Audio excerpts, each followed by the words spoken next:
suivez un enseignement de l'apôtre Armand Songwa. Jésus-Christ, Posez la vos parole cœurs vivante, et laissez le Seigneur vous bénir. la parole À bientôt. révélée.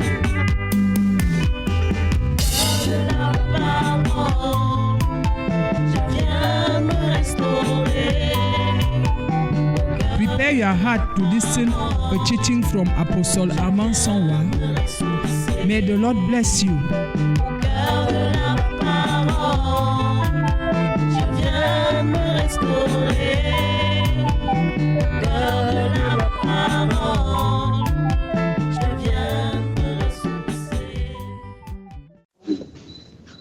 Commencer à parler des barrières, pas des barrières, des malédictions des Babyloniens. La malédiction des Babyloniens. Nous avons dit que les Babyloniens sont les païens.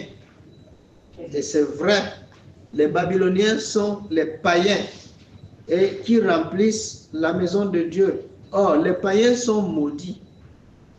Les païens sont maudits. Et Dieu les a maudits de toutes les manières.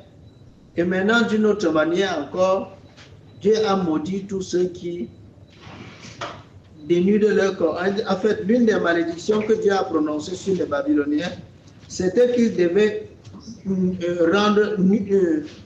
dénuder leur corps, qu'ils devaient exposer leur corps, dévoiler leur tête, dévoiler ou alors dénuder leurs cuisses, leurs jambes et marcher nus. Donc, aujourd'hui, quand vous voyez l'esprit d'aujourd'hui, l'esprit de la mode à ne point finir, l'esprit qui entraîne les gens dans l'impudicité, à consommer l'impudicité du matin jusqu'au soir, à être nu-corps partout. Partout on est nu-corps. Sur la place publique, on est nu-corps. Avec les demi-jupes, les demi-hauts, parfois les collants, les démembrés. Tous ces gens, on est nus. La tête est nue, la poitrine est nue, le ventre est nu, les cuisses sont nues, tout est nu. Et on expose même ce qu'on a complètement dénaturé. D'une manière que, vraiment, quand le Seigneur regarde, il a de la peine à reconnaître que nous sommes ses créatures. Vous voyez? C'était une malédiction que Dieu a prononcée sur les païens. Et vous voyez très bien qu'aujourd'hui, cela confirme le fait qu'aujourd'hui, il y a plus de païens dans la maison de Dieu que d'enfants de Dieu véritables. Comment le savons-nous? Mais regardez seulement l'état des gens qui sont dans la maison de Dieu aujourd'hui. Ils sont exactement à l'image, c'est-à-dire ils sont exactement le prototype de la description que Dieu a faite parlant de la malédiction, cette malédiction.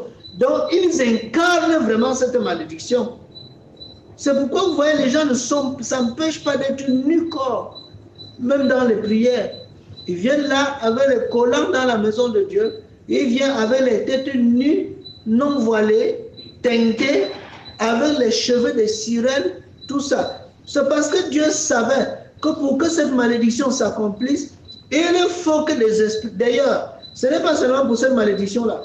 Toutes les malédictions qui s'accomplissent, retenez-le aujourd'hui, que ce sont des puissances, les esprits qui amènent toutes les malédictions à leur accomplissement.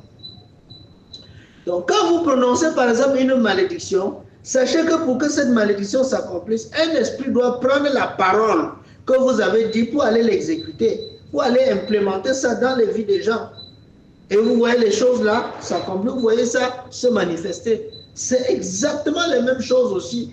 Pour cette malédiction que Dieu a prononcée, il y a des esprits d'impudicité qui ont été relâchés par le monde des ténèbres, les esprits des sirènes qui ont été relâchés, les esprits des eaux qui ont été relâchés. Ils sont très nombreux, les séries et les catégories d'esprits qui travaillent à déshabiller les hommes, qui travaillent à mettre les gens nus à longueur de journée, dans les rues, dans les places publiques, dans les endroits de culte, partout. Il y a des esprits qui travaillent à ça. Ils mettent des choses terribles dans les têtes des gens pour qu'ils se dénudent, pour qu'ils se comportent comme ça, partout où ils sont. Ils sont nus corps. Ça, c'est l'esprit, les esprits qui sont là pour accomplir la malédiction que Dieu avait prononcée sur les Babyloniens. Et vous voyez donc que ce sont les Babyloniens qui sont dans la maison de Dieu aujourd'hui. C'est pourquoi cet enseignement est intitulé la malédiction des Babyloniens dans l'église de Jésus-Christ. Ils sont là-dedans. Vous voyez? Donc, nous allons maintenant rentrer là où nous nous sommes arrêtés la fois passée pour continuer dans 1 Thessaloniciens 4, versets 1 à 8. On a lu là-bas et on a vu comment les apôtres se sont efforcés d'enseigner ces choses pour que les gens marchent dans la sainteté et dans la pureté. Les apôtres ont pris la peine. C'était ça l'objet même de leur ministère. Enseigner les saints, enseigner ceux qui ont compris les choses de Dieu à marcher d'une manière digne du Seigneur. Mais aujourd'hui, ce n'est plus la même chose. Ce n'est plus la même chose. L'enseignement aujourd'hui, ce n'est plus sur ça. Ce n'est plus sur la sainteté. L'enseignement a viré, a viré dans autre chose. Les choses éphémères de ce monde-ci. Et c'est ça qui tue vraiment les gens. Donc on va continuer. On va lire 1 Thessaloniciens chapitre 4, versets 1 à 8. Et on va continuer par la suite. Nous lisons 1 Thessaloniciens 4, 1 à 8. 1 Thessaloniciens chapitre 4, versets 1 à 8. Je lis au nom de Jésus. Au reste, frères, ce que vous avez appris de nous, comment vous devez vous conduire et plaire à Dieu, et que c'est ce que vous faites, nous vous prions et nous vous conjurons au nom du Seigneur Jésus-Christ de marcher à cet égard de progrès en progrès. Vous savez en effet quels préceptes nous vous avons donnés de la part du Seigneur Jésus.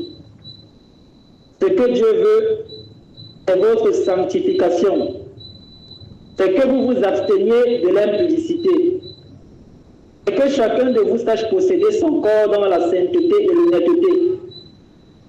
Quand vous livrez à une convoitise passionnée, comme font les païens qui ne connaissent pas Dieu. C'est que personne n'use envers son frère de fraude et de cupidité dans les affaires, parce que le Seigneur tire vengeance de toutes ces choses, comme nous vous l'avons déjà dit et attesté. Car Dieu ne nous a pas appelés à l'impureté, mais à la sanctification. Celui donc qui rejette ses préceptes ne rejette pas un homme, mais Dieu qui vous a donné aussi son Saint-Esprit. Amen. Amen. Merci beaucoup. Vous voyez ce que l'apôtre Paul a enseigné, ce que tous les autres apôtres ont enseigné aux chrétiens. Et Jésus, dans la grande commission, a dit, allez faire de toutes les nations les disciples, baptisez-les au nom du Père, du Fils et du Saint-Esprit, et enseignez-leur à observer tout ce que je vous ai recommandé. Or, l'apôtre Paul dit ici, au reste, frères, puisque vous avez appris de nous comment vous devez vous conduire et plaire à Dieu.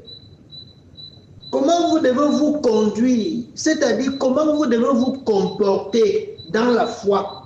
Comment vous devez vous comporter dans la maison de Dieu. Comment vous devez vous comporter en tant que chrétien de manière à être agréable à Dieu, de manière à plaire à Dieu. Quel est ce genre de vie chrétienne où les gens se comportent de manière à insulter Dieu et ils s'appellent chrétiens? Ils sont dans le choral, ils sont dans le groupe, ils sont activistes dans l'église, ils font beaucoup de choses, mais toute leur conduite est de nature à insulter Dieu. Le Dieu de sainteté, le Dieu de pureté, le Dieu de bonté, le Dieu de sainteté. Ils disent qu'ils sont les enfants de Dieu, Dieu qui est saint, mais eux, ils ne connaissent pas la sainteté. Comment un enfant du Dieu de sainteté ne connaît-il pas la sainteté? Ne sait pas que quand il est nu, il est en train de maudire les gens qui le regardent. nous tous, en tant qu'Africains, nous avons appris que quand on se met nu devant une personne, c'est une façon de maudire la personne. Il n'y a que maintenant les gens du siècle présent qui sont contents de recevoir la malédiction du matin jusqu'au soir. C'est-à-dire, ils sont contents de contempler. Quand on ouvre les fesses pour les maudire, on se dénude devant eux pour les maudire, on se comporte de manière à les maudire, on met toute la nudité dehors et ils sont à l'aise, ils sont contents, ils voient tout ça, ils sont à l'aise, ils sont contents et ils disent qu'ils sont les enfants du Dieu de sainteté. Pire encore, ce qui est plus pire encore, c'est quoi? C'est qu'on ne fait pas ça dehors, mais on entre dans la maison de Dieu, dans sa présence, là où Dieu est adoré, et on vient avec cette nudité, c'est-à-dire une façon pour le diable de faire quoi? De maudire ceux qui sont venus adorer. De maudire les gens qui sont venus adorer. C'est pourquoi les Babyloniens sont à l'église. Quelle est la mission? Venir maudire ceux qui sont venus adorer sincèrement le Seigneur. Ceux qui sont venus chercher la face de Dieu. C'est pour ça qu'ils viennent nus, nus corps. Quand je dis nu corps, beaucoup de gens vont penser que non, quand ils mettent les caleçons longues manches, ils sont habillés. Non, vous êtes nus. Quand vous mettez ce qui dessine votre corps, vous êtes nus. Quand vous mettez ce qui montre, expose vos rondeurs, vos formes, vous êtes nus. Quand les parties sensibles de votre corps sont exposées, vous êtes nus. Et c'est ça que la Bible appelle l'impudicité. Donc, les gens se rassemblent pour commettre l'impudicité devant la face du Seigneur, dans sa maison.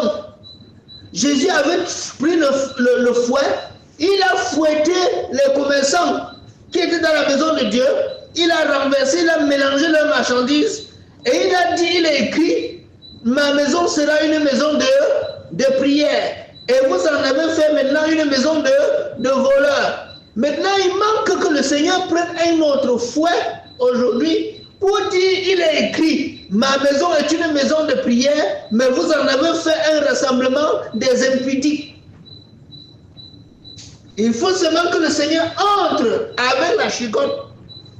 Maintenant, comme le Seigneur n'est plus physiquement vivant sur la terre, je veux dire physiquement, il n'est plus physiquement sous la forme physique. Alors, les gens profitent. On croit que le Seigneur ne voit pas. Il le voit. Sachez que si vous voyez quelqu'un qui est nu, tournez votre face parce qu'en réalité, il vous maudit sans vous dire qu'il est en train de vous maudire. Vous voyez ça?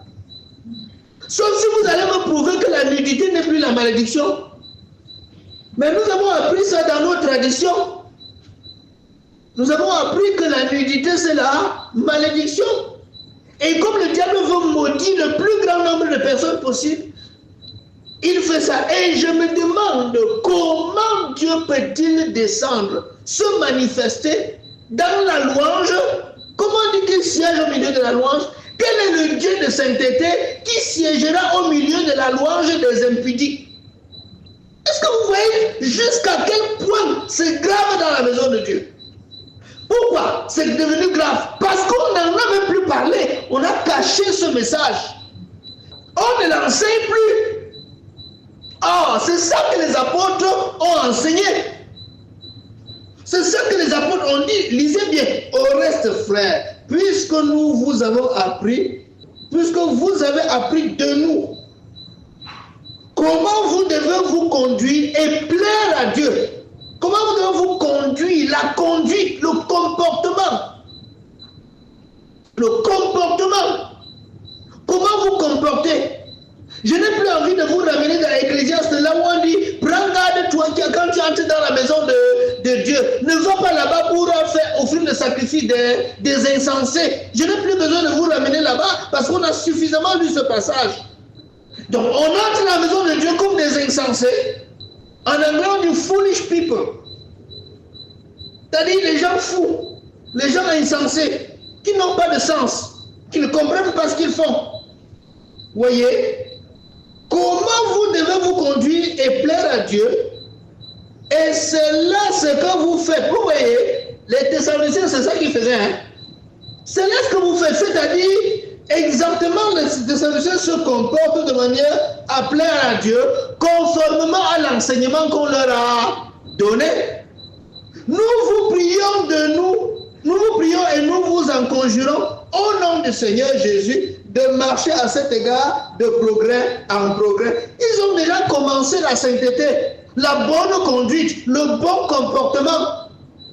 Souvenez-vous que un autre synonyme de l'impudicité, c'est l'inconduite. Allez fouiller vos dictionnaires.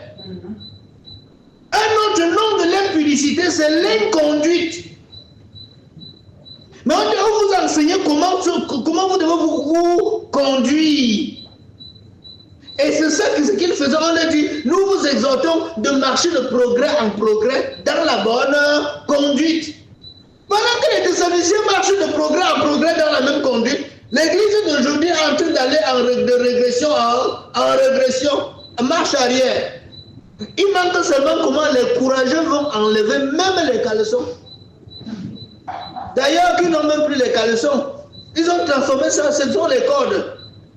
Vous voyez, vous savez en effet quel précepte nous vous avons donné de la part du Seigneur Jésus. Vous savez quels sont les préceptes, c'est-à-dire quelles sont les ordonnances, quelles sont les prescriptions, quels sont les commandements, quelles sont les instructions que nous vous avons données de la part de qui? Du Seigneur Jésus. Donc, ils n'ont pas enseigné leur message, ils ont enseigné ce que le Seigneur Jésus a recommandé. Qu'est-ce qu'il a recommandé? La sainteté. Vous voyez, Jésus a recommandé la sainteté, ils l'ont enseigné. Et il dit, nous vous exhortons de marcher à cet effet de progrès en progrès. Il dit, ce sont les préceptes que nous vous avons donnés de la part du Seigneur. Maintenant, il explique, il réitère en quoi consiste le contenu de ce message de sainteté. Il dit, ce que Dieu veut, c'est votre sanctification. Il n'y a pas autre chose que Dieu veut. Si vous faites votre vie chrétienne, vous êtes chrétien parce qu'il n'y a pas moyen. Vous vomissez le feu. Tant que vous n'êtes pas dans la sanctification, vous êtes hors jeu. Vous avez perdu la trajectoire. Vous êtes dans la sauce. Le diable va vous manger. Ce que Dieu veut, c'est votre sanctification. C'est que vous vous absteniez de l'impudicité. Maintenant, il sort le vrai mot. Tout à l'heure, là, c'était les synonymes. L'inconduite. Maintenant, l'impudicité. Ce que Dieu veut, c'est que vous vous absteniez de l'impudicité. C'est que chacun de vous sache... Maintenant, quand il dit c'est que vous abstenez de l'impudicité, il explique ce qu'il veut dire par là. Il dit, c'est que chacun de vous sache posséder son corps dans la sainteté et l'honnêteté. Que chacun tienne son corps dans la sainteté et l'honnêteté. Sans vous livrer à des convoitises passionnées, comme font les païens, c'est-à-dire les Babyloniens. Comme font les Babyloniens, qui ne connaissent pas Dieu. C'est-à-dire, je ne connais pas un autre texte qui explique mieux ça que celui que nous sommes en train de lire, de décortiquer maintenant. Vous voyez. Verset 6. C'est que personne n'use envers son frère de fraude et de cupidité dans les affaires. Parce que toutes ces choses, parce que le Seigneur tire vengeance de toutes ces choses, comme nous vous l'avons déjà dit et attesté. Car Dieu ne nous a pas appelés à l'impureté. Il le rappelle. Et maintenant, il rappelle quoi? L'enseignement sur l'appel du chrétien. Souvenez-vous, c'était un enseignement que j'avais déjà donné. En quoi consistait l'appel du chrétien? L'appel du chrétien consiste à quoi? Cet enseignement est déjà donné. Fouillez-le, cherchez-le. L'appel du chrétien.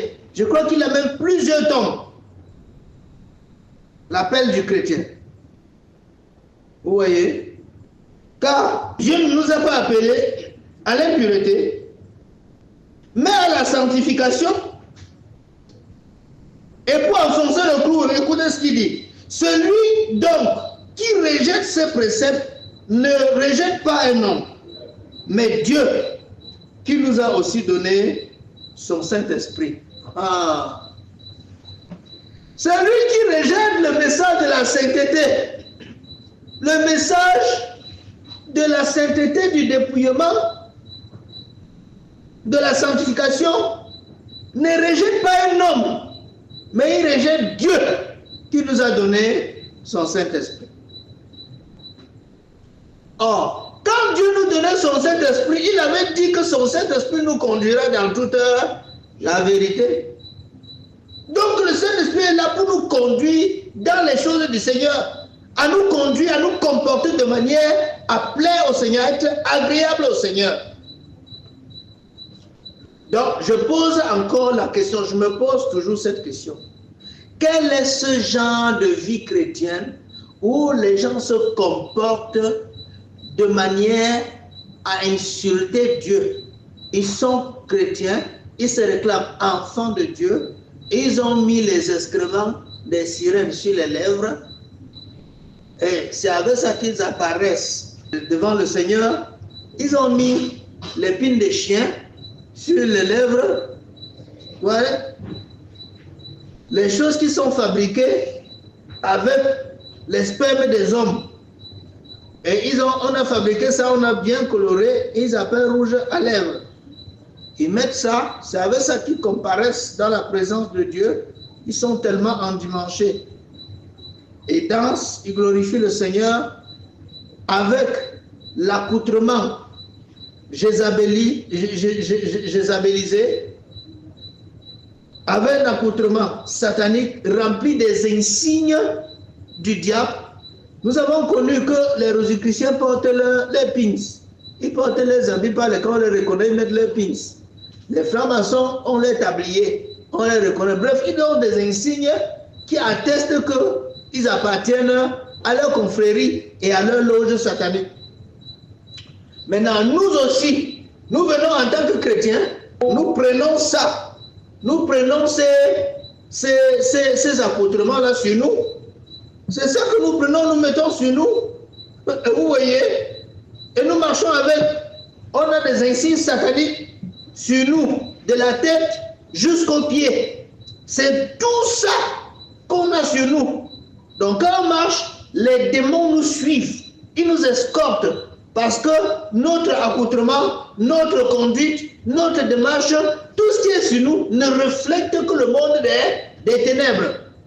Et maintenant, quand on nous pose la question, qui es-tu? Je suis un enfant de Dieu. Vous voyez? C'est très grave. Jusqu'à quel point les chrétiens sont ignorants, vous pouvez le voir. Jusqu'à quel point les gens qui sont dans la maison de Dieu attirent sur eux la malédiction de Dieu.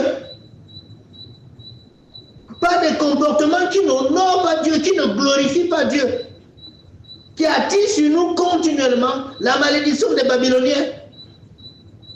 Vous voyez?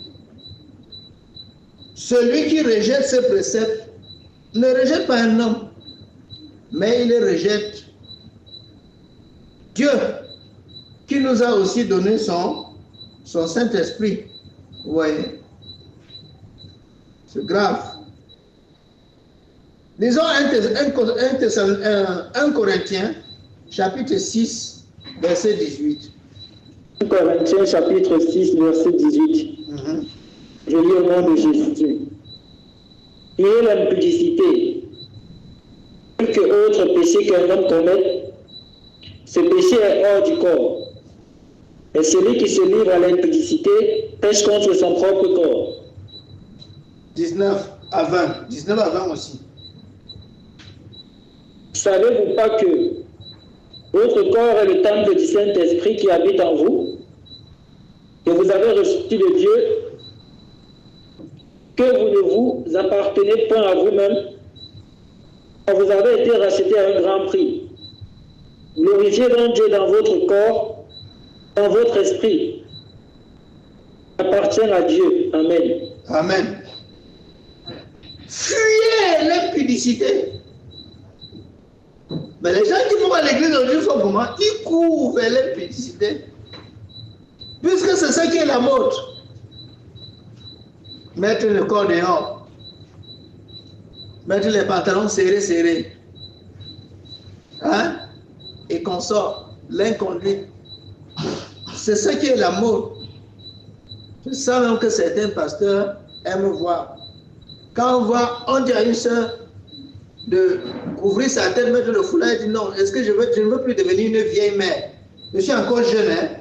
Je ne veux pas devenir une vieille mère. Vous voyez? Parce qu'on a cru que le foulard, c'est pour être les affaires de grand-mère. On veut être jeune. On veut paraître beau. On veut paraître attrayant. On veut paraître attirant. Pour faire quoi? Parce qu'on veut attirer sur soi le regard. Pourquoi tu veux faire ça? Parce que tu veux attirer les regards. Et pourquoi tu veux attirer les regards? Mais parce que tu es là dans l'esprit de la séduction.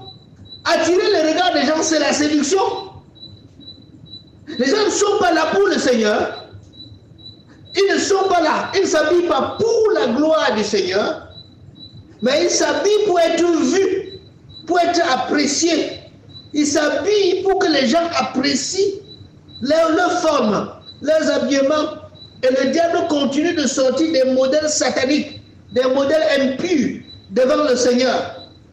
Les modèles coupe-poisson, avec qui sont, quand vous portez ça, vous êtes en direct, directement en liaison avec le monde des sirènes, avec le monde des eaux. Et beaucoup d'autres, les cinémés, près du corps. Vous marchez là, tout le corps est dessiné. Dieu vous a formé comment tout le monde voit. Vous voyez ça? Mais il dit fuyez l'impudicité. Fuyez. Est-ce qu'aujourd'hui nous on fuit, non? On fuit plutôt aujourd'hui la sainteté. La sainteté. Vous voyez? Fuyez l'impudicité. Quelque autre péché qu'un homme commet, ce péché est hors de son corps. Mais celui qui pêche, qui commet l'impudicité, c'est quoi? L'inconduite. Celui qui se comporte de manière à exciter les gens au péché, il pêche contre son propre corps. Pourquoi? Parce que les gens qui le voient commettent directement adultère avec lui. S'il faut se référer aux paroles du Seigneur, qui dit que celui qui regarde une femme et la convoite est déjà coupable d'adultère avec elle. Donc quand tu arrives à l'assemblée dans la tenue là, combien de personnes sont dans l'assemblée? Tous ont déjà commis l'adultère avec toi, avant que l'adoration ne commence. Vous voyez? Rien que comme les gens t'ont vu dans cet état, ils ne sont plus indifférents. Et il y en a qui ne peuvent même plus bien adorer. Quand ils font n'importe quoi, ils voient toujours comment tu es. C'est fini. Il est déjà dans le péché. Hein. Il est déjà impur. Et là, tu es en train de pécher contre ton propre corps. Or, il dit, mais celui qui se livre à l'impudicité pêche contre son propre corps. Il dit, ne savez-vous pas que votre corps est le temple du Saint-Esprit qui habite en vous et que vous avez reçu de Dieu et que vous ne vous appartenez pas vous-même, vous ne vous appartenez pas, comment pouvez-vous avoir l'audace, le culot de détruire le temple du Saint-Esprit, d'utiliser le temple du Saint-Esprit pour séduire les gens, pour détourner les gens du plan de Dieu et de les pousser au péché par la séduction de toutes sortes. Vous voyez? C'est très grave. Vous voyez? Ah, c'est très grave. Que Dieu nous fasse grâce. Que Dieu nous fasse grâce. L'église d'aujourd'hui est une église impudique. L'église de la fin des temps elle est impudique, elle est pleine de Babyloniens. Elle marche dans la malédiction prononcée sur les Babyloniens. Oui. Verset 20. Car vous avez été rachetés à un grand prix. Bon, je vous pose la question. On a été racheté de quoi? On criait, Jésus m'a racheté, Jésus m'a sauvé, je suis en paix. Il a essuyé mes larmes, il a garanti ma vie. Quand vous criez que Jésus vous a lavé, vous a racheté, vous a purifié, vous a sauvé, vous a nettoyé, j'ai envie de poser la question toujours et toujours. Il vous a racheté de quoi? Jésus vous a délivré de quoi? Ça, je ne comprends pas. La Bible nous dit que Dieu nous a racheté de la même manière de vivre que nous avons hérité de nos pères. C'est ce que la Bible dit. Comment nous disons que nous avons été rachetés de la même manière de vivre? Mais c'est exactement dans cette vaine manière de vivre là que nous vivons jusqu'à entrer dans la maison de Dieu avec la vaine manière de vivre, la manière de vivre des païens. Des païens. Ils marchent comme ça parce qu'ils liquident leur corps moins cher. Ils utilisent leur corps pour la séduction, afin que la plupart des gens qui les voient tombent dans le péché, les convoitent et tombent dans le péché. Ça, c'est la vie des païens. C'est la malédiction que Dieu a prononcée sur eux. Mais comment dans la maison de Dieu on trouve ça alors? Et les responsables de l'église en tête. Il y a tellement de pasteurs babyloniens. Hein? Il y a beaucoup de choristes babyloniens, les mamans pasteurs babyloniens et tout. Ils sont nombreux. Sinon très nombreux. Oh, que Dieu nous fasse grâce. Que Dieu nous fasse grâce. Romains 1, verset 21 à 25. Romains chapitre 1, 21 à 25. Romains chapitre 1, verset 21 à 25.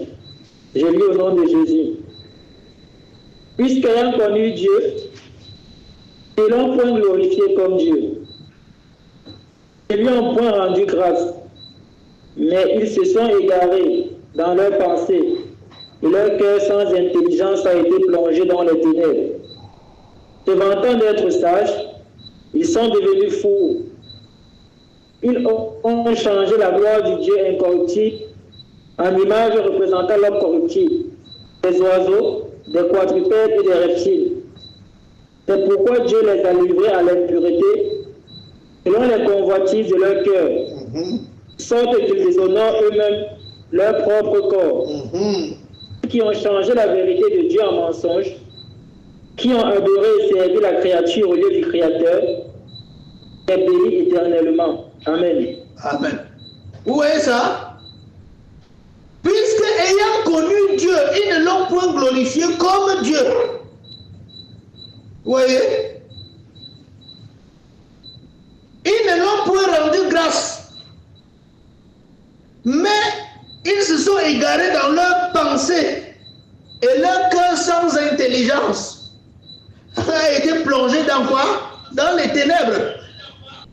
Se vantant d'être sages, ils sont devenus bêtes, fous, bêtes. C'est-à-dire que, qu'est-ce que vous attendez de quelqu'un qui est devenu fou? Quand il entre dans la présence de Dieu, c'est pour faire offrir quel genre de sacrifice? C'est pas le sacrifice des insensés. Comme Ecclésiaste dit, c'est pour offrir le sacrifice des insensés. Se vantant d'être sages, ils sont devenus fous, foolish. Vous voyez? Et on montre comment ils sont devenus fous. Verset 23. Et ils ont changé, regardez comment leur folie se manifeste. Ils ont changé la gloire du Dieu incorruptible en image représentant l'homme corruptible. Ils ont commencé à faire les représentations. Les représentations des images des hommes corruptibles, les images des oiseaux, les images des quadrupèdes, les images des reptiles. Ils ont ça, ils partent à l'artisanat acheter, ils mettent au coin de la maison. Ils achètent les habits sur lesquels tout ça est représenté. Ils vivent toutes ces choses. Ils mettent tout ça sur leur corps. Et puis encore, c'est dans la maison de Dieu qu'ils viennent avec. Voilà les manifestations de la folie des insensés. Vous voyez? C'est pourquoi Dieu, regardez, on dit qu'ils font les quadrupèdes et les reptiles. Regardez ce qu'ils dessinent sur eux. Ils appellent ça les tatouages. Ils dessinent sur eux les serpents. Ils dessinent sur eux les crocodiles, les animaux et les choses effrayantes. Ils dessinent ça sur eux. Ils se tatouent partout. Vous voyez? J'ai même entendu qu'une femme qui prêche Dieu partout, qui est écoutée par des milliers et des milliers de foules, et qui se dit prédicatrice, pasteur, a dit que c'est normal de se tatouer, qu'on peut tatouer le nom de Jésus sur son corps. Pour rendre grâce à Jésus, on tatoue le nom de Jésus sur son corps. Et elle a enseigné à des milliers de personnes. Pendant que Dieu dit que celui qui détruit le temple du Saint-Esprit sera détruit, elle dit que non, vous pouvez graver le nom de Jésus sur votre corps. Donc elle veut aider Dieu. Vous pensez qu'en gravant le nom de Jésus, en tatouant le nom de Jésus sur votre corps, vous êtes devenu chrétien? Ou bien en faisant ça, vous êtes digné d'entrer au ciel? Tatouez-le sur votre corps, mettez Jésus partout sur vous. Comme les gens qui s'habillent avec les habits, mettent les versets bibliques partout sur leurs habits, quoi qu'en mettant ça, il est déjà sauvé, il est déjà au ciel, parce qu'il a écrit Jésus, Jésus partout. Pourquoi vous vous trompez comme ça? Les versets bibliques sont écrits sur vous. Dans votre cœur, ça se passe comment? Le cœur est rempli de saleté, d'ordure, d'impureté, d'impudicité, d'inconduite, de toutes sortes. Mais vous avez écrit Jésus partout sur vous. Ça donne quoi? Sacrifice des insensés, tout simplement. Vous voyez? C'est pourquoi Dieu les a livrés à l'impureté. Qui les a livrés? Dieu. On fait référence ici à quoi? À la malédiction de Ésaïe 40, 47, la malédiction des Babyloniens. Dieu les a livrés, c'est-à-dire Dieu les a vendus. Dieu les a livrés à l'impureté, selon les convoitises de leur cœur, en sorte qu'ils déshonorent eux-mêmes leur propre corps. Or, on dit que celui qui commet l'impudicité pêche contre son propre corps. Et en péchant contre son propre corps, tu détruis le temple du Saint-Esprit. Et la Bible dit, celui qui détruit le temple du Saint-Esprit, Dieu le détruira aussi. C'est clair. Or, est-ce que dans la maison de Dieu, on trouve ces gens? Ils sont pleins. Ils sont nombreux. Les gens que Dieu a livrés aux convoitises, les gens que Dieu a livrés à ce genre de choses, en sorte qu'ils déshonorent leur propre corps. Dites-moi, vous pensez quand une femme vient au culte en collant serré, collant, elle déshonore pas son corps. Ce n'est pas déshonorer son corps. Quand elle vient en culotte, quand elle vient avec la moitié des seins dehors, au culte là, même en ville, même n'importe où, dans la rue, ce n'est pas déshonorer son corps. On nous a appris que tout ce qui a de la valeur, on protège ça bien. Tout ce qu'on nous a appris. Vous voyez? L'homme corruptible, les oiseaux de quadrupèdes, c'est pourquoi Dieu les a livrés à l'impureté, selon les convoitises de leur cœur, en sorte qu'ils déshonorent eux-mêmes. C'est pas quelqu'un qui fait ça sur eux, hein. C'est eux-mêmes, leur propre corps. Oui. Eux qui ont changé la vérité de Dieu en mensonge. Ce sont eux que quand on enseigne le dépouillement, ils disent que c'est pas Dieu, ça c'est pas Dieu. Hein? Dieu a dit il faut se rendre belle. Il faut faire toutes ces choses-là pour se rendre belle. Il faut se maquiller, il faut tout, mettre les clignotants, les phares et toutes ces choses sur eux pour se rendre belle. Ce sont eux. Ils ont changé la vérité de Dieu en mensonge. Et le mensonge pour eux est devenu la vérité. Quand on dit qu'il y a des choses sataniques, ils disent que non, ils ont Jésus en eux, ils vont sanctifier ça. Depuis que vous pouvez sanctifier là, qu'est-ce qui vous empêche de sanctifier Satan lui-même? Sanctifiez-le et posez-lui les mains, priez pour lui. Il devient sanctifié. Comme ça là. Hein? Vous le prêchez même, il entre aussi au ciel. Comment vous ne parvenez pas à sanctifier? Le diable vous a mis dans sa sauce. Et vous croquez petit à petit en vous donnant des excuses telles que on va sanctifier. Comment pouvez-vous sanctifier une marque satanique? Comment pouvez-vous sanctifier quelque chose que quelqu'un a fait pour que ça émerge dans le monde et il s'est signé le pacte avec le diable? Il a dit, tous ceux qui vont porter ma marque, je te livre tant nombre d'âmes. Je te livre tant nombre d'âmes. Que tous ceux qui portent toutes ces choses-là soient influencés par mes esprits. Le diable a dit, bon marché. Je veux publier ça partout dans le monde entier. Dis-moi comment tu vas aller briser l'alliance de cette personne avec Satan et tu vas sanctifier ces choses. Dis-moi comment tu vas le faire. Si ce n'est pas par l'esprit de l'égarement que tu parles. Vous voyez? Eux qui ont changé la vérité en mensonge et qui ont adoré et servi la créature au lieu du Créateur qui est béni éternellement. Amen. Et vous pouvez lire la suite. La suite. C'est pourquoi Dieu les a livrés à des passions infâmes, car leurs femmes ont changé par l'homosexualité qui entre déjà. Et ils sont toujours, ils ne savent pas, jusque-là, l'homosexualité est devenue la règle, la norme dans le monde. Jusqu'à ce que les églises même ont aussi légalisé l'homosexualité, la pédophilie, la zoophilie et toutes ces choses. Quand vous ne faites plus, vous n'acceptez pas ces choses-là, on vous voit plutôt comme vous êtes perdu. C'est comme si c'est vous qui avez la tête percée. Voilà ce que le monde est devenu. Vous voyez? Donc, nous parlons de quoi? La malédiction des Babyloniens. Comment elle sévit jusque dans la maison de Dieu. Les gens l'ont entraîné dans la maison de Dieu. Ah, que Dieu nous fasse grâce. Que Dieu ait pitié de nous là-dessus. Bien aimé, ça fait mal. Donc quand on parle, le temps a même passé, je n'ai pas su. Que Dieu vous bénisse abondamment. Quoique nous allons arrêter à ce niveau. Vraiment, que Dieu nous bénisse. Shalom, shalom. Nous espérons que vous avez été bénis par cet enseignement. Jésus-Christ, la Vous parole pouvez vivante. avoir une copie en nous contactant La parole à l'adresse révélée. suivante.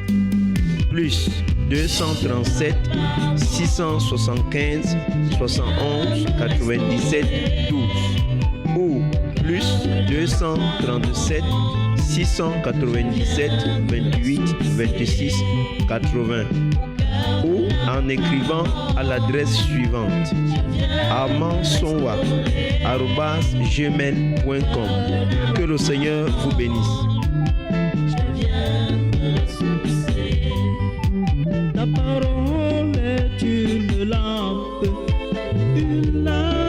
à mes pieds. We think you have been blessed by this teaching. Mon sentier, You can get a copy from the following contacts: plus 237 675 71 97 12 or plus 237 697 28 26 80 or by sending an email to armandsonwa@gmail.com. God bless you.